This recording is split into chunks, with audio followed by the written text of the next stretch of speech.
만일 아브라함이 행위로서 의롭다 하심을 받았으면 자랑할 것이 있으려니와, 아브라함이 행위를 하여서 그가 깨끗하게 되었다면 자랑해야지, 충분히 자랑해야지.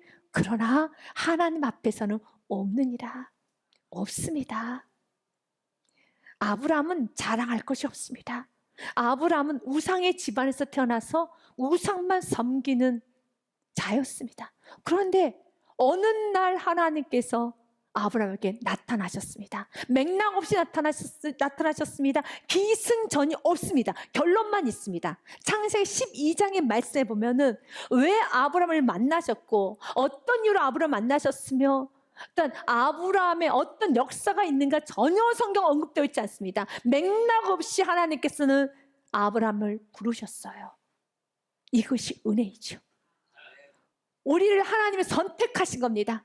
선택해서 하나님을 찬양하셔야 되고, 선택받은 내가 은혜인 것입니다. 여호와께서 아브라함에게 이르시되 너는 너의 고향과 친척과 아비 집을 떠나 내가 내게 보여줄 땅으로 가라. 그리하면 내가 너로 큰 민족을 이루고 내게 복을 주어 내 이름을 창대하게 하리니 너는 복이 될지라. 아멘. 아브라함은 이 말씀 붙잡고 떠났습니다. 그리하여서 2절 말씀 그대로 이스라엘은 큰 민족을 이뤘습니다. 여러분 기억하셔야 됩니다. 이스라엘은 큰 민족을 이뤘고 그가 순종으로 떠났지만 그의 순종하심을 보고 하나님께서는 참 의롭다 하시지 않습니다.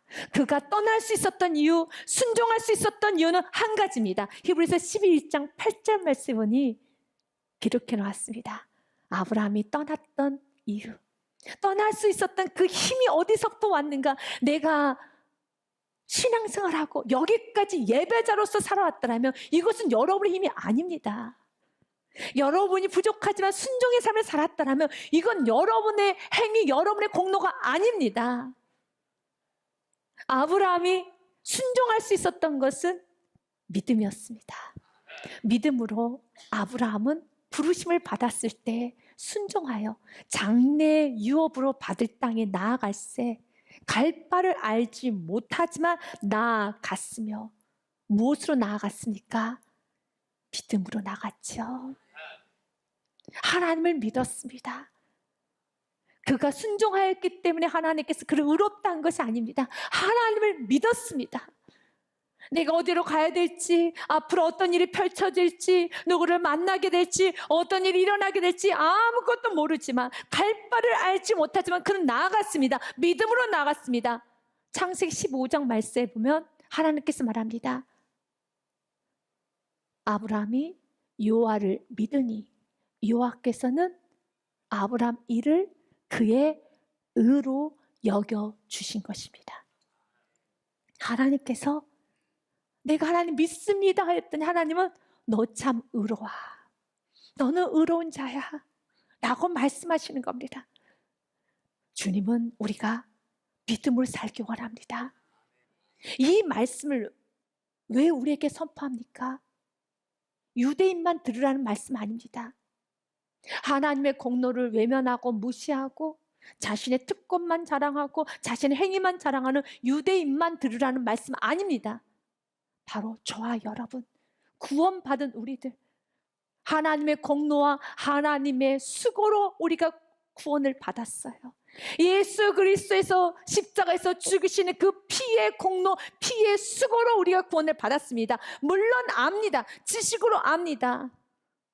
그런데 혹시 너희들도 유대인들처럼 자신의 공로를 내세우면서, 자신의 행위를 내세우면서 하나님의 은혜는 자랑하지 못하고 신앙생활 10년, 20년 내가 생활을 해오고 부족하지만 지금 여기까지 왔던 모든 순간순간을 자신의 노력과 행위만 내세우면서 싸우고 분쟁하고 다투고 있다라면 이 말씀을 듣고 깨어지기 원합니다. 이 말씀은 유대인들에게만 하는 말씀이 아닙니다. 그래서 24절과 25절 말씀에 보면 구원받은 우리를 위한 말씀이기도 합니다. 의로 여기심을 받을 우리도 위함이니, 아멘.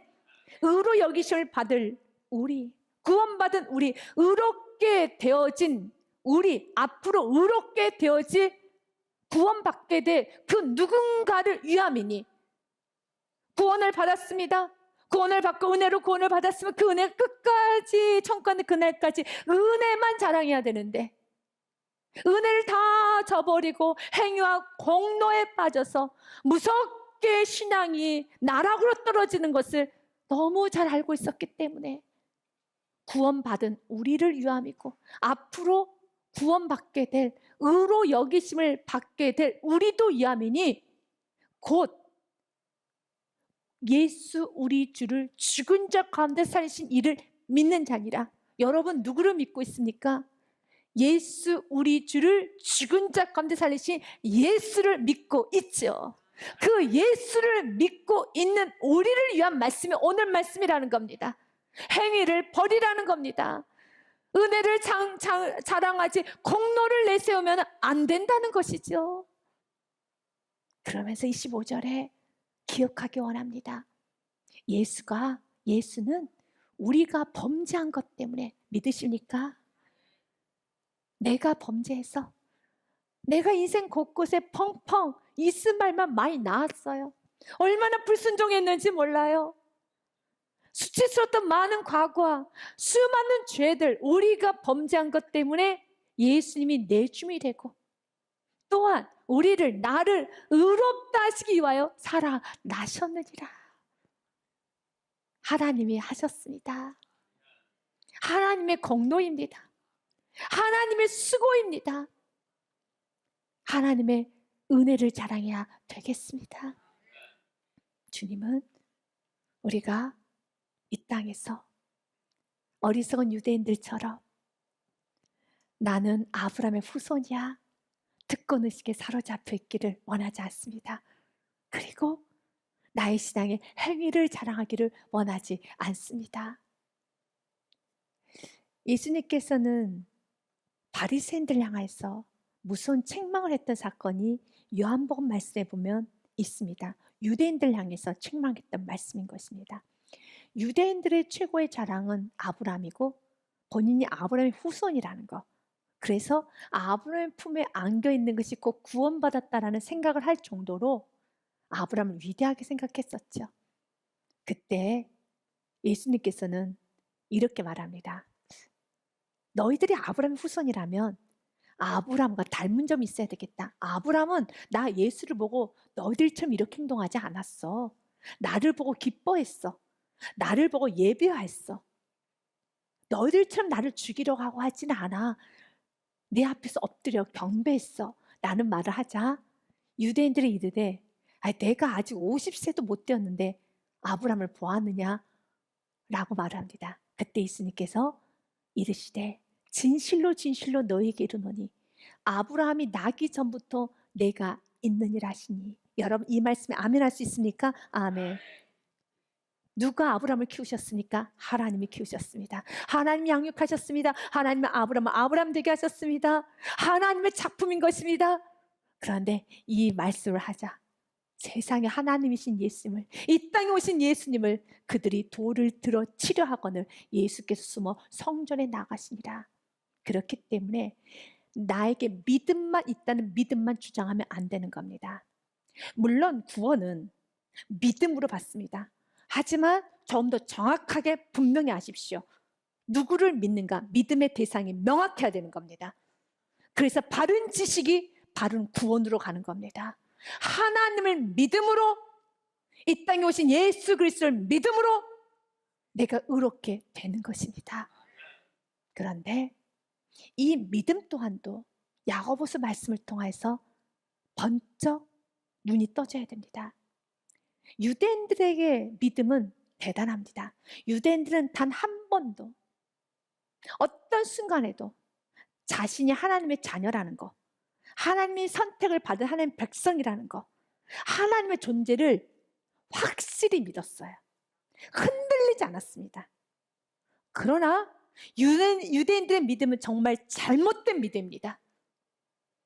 야고보서 말씀에도 이런 당황스러운 말씀이 있어요. 귀신도 믿음이 있다고요. 누구를 믿는 믿음? 하나님을 믿는 믿음이 있습니다. 내가 하나님은 한 분이신 줄 믿느냐? 잘 아는도다. 귀신들도 믿고 떠든다. 이 떠든다는 건 전파까지 한다는 것입니다. 사단이, 귀신도 하나님이 한 분이신 걸 믿습니다. 오직 유일하신 분 하나님이야. 마치 유대인들처럼 하나님의 존재를 유대인들은 절대로 의심하지 않아요.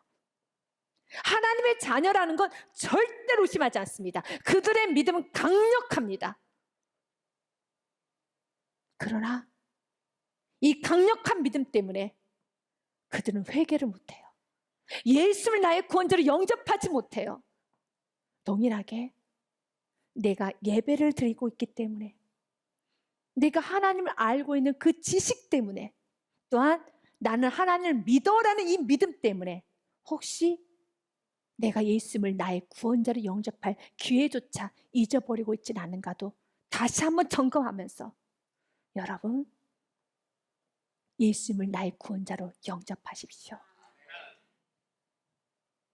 그래서 20절 말씀에 믿음은 행함으로 가겠습니다. 귀신이 하나님을 믿었다면 이젠 천사의 자리로 가서 하나님께 수종을 들어야 되는 겁니다. 하나님 앞에 엎드려 예배해야 되는 겁니다. 동일하게 우리가 예수를 나의 구원자로 모셔들었다면, 오늘 예배를 드렸다면, 살아계신 하나님을 만났다면, 부족하고 연약하고 쓰러지고 넘어질 수 있지만 언제나 하나님의 말씀 앞에서는 무릎을 꿇고 겸손하게 받아들여서, 주님, 주님은 나의 구원자입니다. 주님, 나를 구원하여 주옵소서. 나의 모든 허물을 다 덮어 주옵소서. 자신의 행위를 내세우는 것이 아니라 죄인인 나를 구원하신 예수 그리스도의 공로만 내세워야 되겠습니다. 그래서 믿음이 있는 자는 어떤 순간도 예수님을 죽이려 하지 않습니다. 내가 넘어지고 쓰러지고 내가 부족하여 해서 내가 주저앉아 있을 때 예수님을 죽이려고, 예수님을 무너뜨리는 것이 아니라 예수의 이름을 부릅니다. 주님, 내가 일어날 힘이 없습니다. 내가 지금 버틸 힘이 없습니다. 주님, 나를 좀 만나주세요. 나를 좀 찾아와 주세요라고 예수 이름을 부르는 것입니다. 주님, 오늘 이 말씀을 통해서 예수 이름 부르길 원합니다. 지금 나의 삶 가운데 하나님 하셨습니다. 분명히 알고 있지만 내가 지금 언어로 내가 사랑하는 남편에게, 아내에게, 부모님에게, 자녀에게, 이웃에게 내가 했어. 이건 나의 수고야. 그래서 나에게 대우해주지 아니하며 나에게 대접해주지 아니하며, 남편이 나를 대접해주지 않고 아내가, 부모님이, 자녀가, 이웃들이 교회 안에서도 나를 대우해주지 아니하며 내가 너무 슬프다라면, 주님, 다시 오늘 말씀을 통해서 나의 행위를 내려놓겠습니다. 은혜의 사상과 공로 사상은 물과 기름 같아요. 그래서 같이 갈 수가 없습니다. 불과 물 같습니다. 같이 어울려 갈 수가 없어요. 주님, 오늘 우리가 하나님 하셨습니다 고백하고 은혜 안으로 들어오기 원합니다. 3절과 4절의 말씀을 계속 보겠습니다. 3절 말씀에 보니 성경이 무엇을 말하느냐? 아브라함의 하나님을 믿음에 그것이 그에게 의로 여겨진 바 되었느니라. 아멘. 믿으십니까? 아멘. 믿으십니까? 아브라함을 아브라함 되게 하신 분이 누구십니까? 하나님이죠. 하나님이 하셨습니다. 그래서 우리는 첫 번째 고백할 수 있어야 됩니다. 하나님이 하셨습니다. 내 인생은 하나님이 하셨습니다. 하나님이 나를 의롭게 하셨습니다. 하나님께 세울까지 나를 인도하셨습니다. 하나님만이 하셨습니다. 하나님이 하셨습니다. 이 고백이 있어야 됩니다. 두 번째는 모든 것은 은혜입니다. 4절 말씀에 보니 일하는 자에게는 그 싹이 은혜로 여겨지지 아니하고 보수로 여겨지거니와. 내가 20년 동안 일을 했는데 일한 싹을, 일한 보수를 주지 않아요. 그러면 마음이 어떨까요? 엄청 분노가 날 것입니다. 내가 30년 동안 일했는데 임금을 주지 않아요. 임금 체불. 그러면 어떡합니까? 피켓 들고 서 있겠죠. 항의를 합니다. 시위를 합니다. 그리고 당신이 돈을 주지 않는다면 난 더 이상 일하지 않겠습니다. 파업을 선언해 버립니다. 바울 사도는 오늘 일이라는 이 단어를 가지고 옵니다. 여러분의 신앙이 20년간 30년의 신앙생활 수많은 예배가 한순간에 일로 전락이 되는 건, 은혜를 놔버리면 모든 건 다 일로 전락돼 버립니다. 그래서 은혜를 붙잡으라는 겁니다. 내가 은혜를 놔버리는 순간에 지금까지 신앙생활 했던 모든 20년 30년의 신앙생활은 다 일이 돼요. 일이 되는 순간에 내가 20년 동안 예배를 드렸는데, 내가 30년 동안 봉사를 했는데 하나님 임금 체불하셨습니다. 하나님 나에게 왜 싹쓸 주지 않습니까? 아무리 내 안에 감사를 하고 싶고 원망 불편을 하지 않고 감사만 하고 싶어도 감사가 되나요? 싹쓸 못 받았는데요. 내가 죽도록 나의 젊음을 바쳤고 내 인생을 바쳤고 30년 동안 내가 일을 했는데 싹쓸을 안 주었으니 어떻게 감사가 나와요? 원망이죠. 불평이죠. 분노가 나죠. 그래서 주님은 오늘 우리들에게 말합니다. 일하는 자에게는 그 싹이 은혜로 여겨지지 아니하고 싹을 원한다는 겁니다. 여러분들 신앙생활 하다가 여러분들 조심해야 될 것은 은혜를 놓치지 않는 걸 조심해야 됩니다. 은혜를 놔버리면 내가 원하든 원하지 않든 마음 안에 깊은 슬픔과 원망과 분노가 일어나요. 나의 모든 젊음과 나의 모든 인생이 다 부정당하는 것 같아요. 내 인생은 다 어디로 갔을까? 이 개념은 신앙생활뿐만 아니라 우리 일상에서도 마찬가지입니다. 정신없이 열심히 인생을 살아왔습니다. 나이 50이 되고 60이 되었습니다. 도대체 나는 뭐야? 은혜를 놔버리고 지금까지 하나님께서 베푸신 은혜, 감사를 놓아버린 순간에 내 인생이 너무 허무해져서 너무 슬퍼지는 거예요. 자기 자신이 너무 불쌍해 보이는 것 같아요. 정말 내 인생이 바보처럼 느껴져요. 그래서 내가 남은 생에 10년이라도 나를 위해서 살자 하며 세상의 사람들이 세상을 향해 기웃기웃 거리기 시작했을 때 어마어마한 큰 올무에 걸린다는 걸 여러분은 알고 계시지 않습니까? 신앙생활도 마찬가지입니다. 사도 바울은 이 말씀은 유대인들에게 하는 말씀이 아닌 것입니다. 구원받은 우리들, 앞으로 구원받을 우리들에게 말씀하는 겁니다. 은혜로 시작해서 은혜로 맞추라는 겁니다. 어떤 순간도 은혜를 놔버려서 지금까지 했던 모든 신앙의 생활과 모든 예배와 모든 헌신이 일이 되어서 하나님 앞에 싹쓸 요구하는, 하나님께 보상을 요구하는, 하나님께 원망 불평하여서 하나님 이젠 더 이상 저도 못하겠습니다, 파업을 선언하면서 하나님 저에게 임금 체불하였습니다, 시위를 하고 신경질을 내고 하나님 앞에 파업을 선언하는 것이 아니라, 하나님 내가 은혜로 여기까지 왔으니 은혜로 나아가기 원합니다. 은혜로 마무리하기 원합니다. 기도하시기를 바라겠습니다. 그리고 나의 마음에 은혜가 사라지고 감사가 사라질 때 주님께 엎드려 기도하면 주님께서는 나의 이 감사를 모르는 금수만도 못한 마음을 주님께서는 또 덮어주시고 가려주면서 너가 지금 너무 힘들어서 그래.